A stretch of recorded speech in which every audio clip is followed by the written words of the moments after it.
আসসালামু আলাইকুম। আমাকে অনেকে প্রশ্ন করে থাকে যে ভাইয়া সত্যিকারের ভালোবাসা চিনব কিভাবে। তো দেখো, এক্সাক্ট কোনো কারণ তো নেই, তবে কিছু পয়েন্ট তোমাদেরকে আমি উল্লেখ করে বলতে পারি। নিজের ভিতরে বা অপর মানুষটার ভিতরে দেখলে বুঝতে পারবে যে হয়তোবা সে মানুষটার ভালোবাসাটা সত্যি, বা তার ভিতরে ধোকাটা নেই, বা নিজের ভিতরে হোক আর কি। 2018 সালে আমি বিশেষ 50টা কারণ উল্লেখ করে একটা পোস্ট করি, সেটাই আজকে আমি তোমাদের সাথে শেয়ার করব। যখন তুমি সত্যি কাউকে ভালোবাসবে তখন তাকে তোমার স্বামী ছাড়া প্রেমিক ভাবতে ইচ্ছে করবে না। যখন কাউকে ভালোবাসবে সেই ছেলে যেমনই হোক, তাকে ছাড়া অন্য কোনো হিরোকে তোমার ভালো লাগবে না। যখন কাউকে ভালোবাসবে তখন তার অপরাধ তোমার নজরে আসবে না। যখন কাউকে ভালোবাসবে তখন তাকে অবিশ্বাস করতে ইচ্ছে করবে না। দুনিয়ার কেউ তোমার কাছে তাকে ভুল প্রমাণ করতে পারবে না। সকল চিন্তা ভাবনার ঊর্ধ্বে সে ছাড়া আর কেউ থাকবে না। নিজেকে তার প্রেমিকা নয়, বউ বলে দাবি করবে। নিজের যে কোনো ব্যাপারে সবসময় তার সিদ্ধান্তকে প্রাধান্য দেবে। তার ভালো লাগা পছন্দ অপছন্দ জানার জন্য উদ্গ্রীব হয়ে থাকবে। তার সাথে নিজের সমস্তটা না চাইতে শেয়ার করার জন্য ব্যাকুল হয়ে থাকবে। তার শাসনে চলতে ভালো লাগবে। যাকে ভালোবাসবে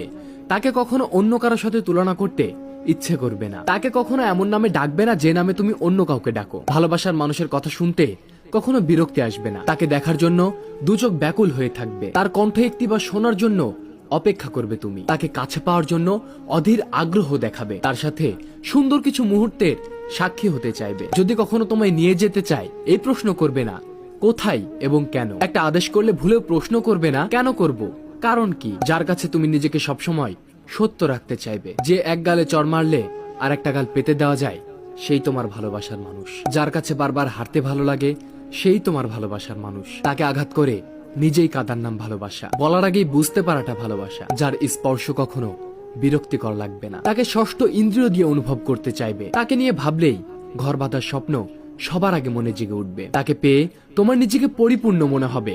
মনে হবে তুমি পৃথিবীর সবচেয়ে সেরা সুখী। অনেকের মাঝেও তুমি তার বলা একটা সামান্য কথারও উত্তর দেওয়ার সবার আগে চেষ্টা করবা। যাকে চোখের আড়াল করার কথা ভাবলেও বুক কেঁপে ওঠে। তাকে তুমি সবচেয়ে খারাপ সময়েও ছেড়ে যেতে চাও না। সে যেমনই হোক, তার ইগোতে লাগে এমন কোনো কথা তুমি ভুলেও বলবে না। কখনো তার ব্যাপারে কোনো নেগেটিভ ভাবনা ভুলেও তোমার মনে আসবে না। যার জন্য মরতে নয়, নিজেকে বাঁচাতে পারো। যাকে খুশি রাখার জন্য তুমি যে কোনো কিছু করতে পারো। যার উজাড় করা ভালোবাসা পেয়েও তোমার তৃষ্ণা মিটবে না। যার আনন্দটাই তোমার কাছে নিজের আনন্দের চেয়েও বড়। যাকে সত্যিই ভালোবাসবে তাকে নিজের চাইতেও বেশি আপন মনে হবে। পছন্দ অপছন্দের মিল থাকাটা ভালোবাসা নয়, বরং ভালোবাসার মানুষটার পছন্দ অপছন্দগুলোকে নিজের আপন করে নেওয়াটাই ভালোবাসা। প্রিয় মানুষটার কাছে নিজেকে অগোছালো অযোগ্য মনে হওয়ার নামই ভালোবাসা। যার ছোট্ট ছোট্ট আবদারগুলো পূরণ করতে তোমার ভীষণ ভালো লাগবে। যার সম্পর্কে জানতে তোমার কখনো ক্লান্তি আসবে না। যাকে ভালোবাসা